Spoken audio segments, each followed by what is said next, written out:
বিপৰীত অখিল গগৈ বিপৰীত কথা নাই কথাটো হৈছে অখিল গগৈয়ে 2021 পৰা আজিলৈকে এটা কথা স্বীকাৰ নকৰিলে যে বি লাচিত সেনাই অখিল গগৈক জিকাইছিলে অখিল গগৈক মই এটা লগ পাইছিলোঁ তেখেতে ক'লে তেওঁ পদাতিক সৈন্য আছে তেওঁ খুব পপুলাৰ মানুহ সেইকাৰণেহে শিৱসাগৰ জিকিলে তহঁতৰ কোনো ভূমিকা নাই বুলি ক'লে মোক গুৱাহাটীত ক'লে সেইদিনা তাৰপৰা আমি একো নাই কথাবিলাক এটা কথাটো হৈছে বি লাচিত সেনাৰ লগত এটা সংঘাত কৰিব লৈছে ৰাইজৰ দলে সংঘাতটো আমাৰ হ'ব লাগিছিলে বিজেপিৰ লগত আমাৰ সংঘাতটো হৈছে ৰাইজৰ দলৰ লগত কালি অখিল গগৈ পিয়ে আমাৰ ল'ৰা গাড়ী ৰখাই পেলাই তাৰ ঘৰ নাহৰকটীয়াত সি শিৱসাগৰ টাউনত আহি পেলাই গাড়ী ৰখাই সি কৈছে তাক ক্ষমা নোখোজালৈকে গাড়ী যাব নোৱাৰে এতিয়া আমাৰ সৈনিকক কোনোবাই প্ৰহাৰ কৰিবলৈ আহিব আমি বহি থাকিম এইটো বস্তু নহ'ব ন মই এতিয়া নেতৃত্বত আছোঁ মই মোৰ সৈনিকক মাৰ খাব দিব নোৱাৰোঁ আৰু ৰাইজৰ দলৰ সদস্য আছে আমাৰ সেনা আছে আমাৰ সৈনিক হয় আমাৰ সদস্য নাইতো আমি সৈনিক হয় আৰু মই মোৰ সৈনিকক মাৰ খাব দিব নোৱাৰোঁ কথাটো স্পষ্ট আৰু যদি যুদ্ধ হয় আৰু কথাবিলাক কি খালি পিছফালৰ পৰা হ'ব নালাগে যদি লাগিম বুলি কৈছে লগালগ কওক প্ৰেছত কওক আমিও কম সময় দিয়ক জেগা দিয়ক যাম কথা ইমানে হয়নে নহয়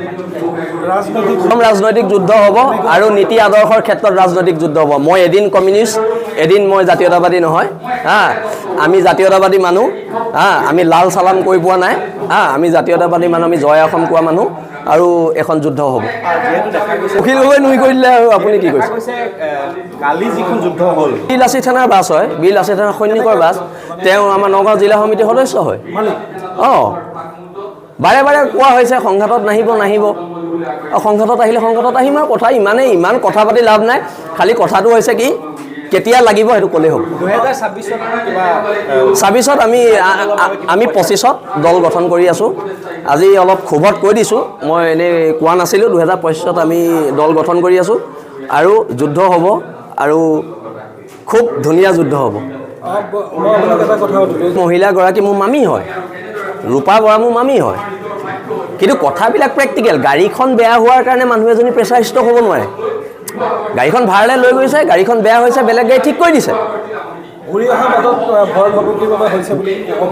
একদম ভুৱা অভিযোগ এইবিলাক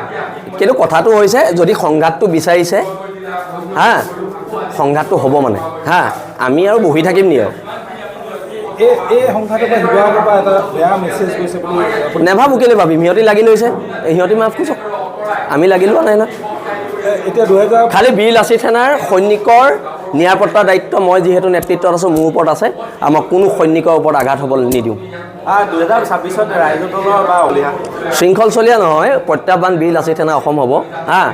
মই অকলে এটা শক্তি নহয় যিহেতু নস্যাতে কৰিলে আমি জিকোৱা নাই বুলি তেওঁ বোলে পদাতিক সৈন্য আছিলে পদাতিক সৈন্যই জিকালে তেতিয়াহ'লে বি লাচিত সেনা ল'ৰাবোৰ ওপৰত উৰি ফুৰিব লাগিব এই ইলেকশ্যনৰ সময়ত হয় নাই আমি অখিল গগৈ বক্তব্যৰ পিছত আচলতে শৃংখল চলীয়া বা বি লাচিত সেনা ক'ৰবাত ক্ষোভিত হৈছে যে যিহেতু আপোনালোকে কৰাৰ পিছতে যে ৰেকগনাইজেশ্যনটো বিধায়ক দিলে তেনেকুৱা এটা ইগ'ৰ প্ৰব্লেমৰ কিবা আছে নেকি ইগ'ৰ প্ৰব্লেম নাই জাতীয়তাবাদৰ প্ৰব্লেম আছে